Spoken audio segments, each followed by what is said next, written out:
கை கோர்க்கும் போதெல்லாம் கைரேகை தேயட்டும், முத்தத்தின் எண்ணிக்கை முடிவென்று போகட்டும்.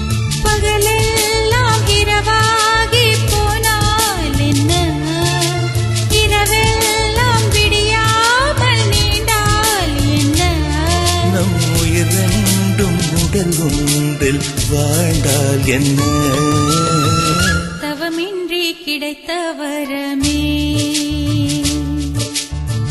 இனி வாழ்வில் எல்லாம் சுகமே.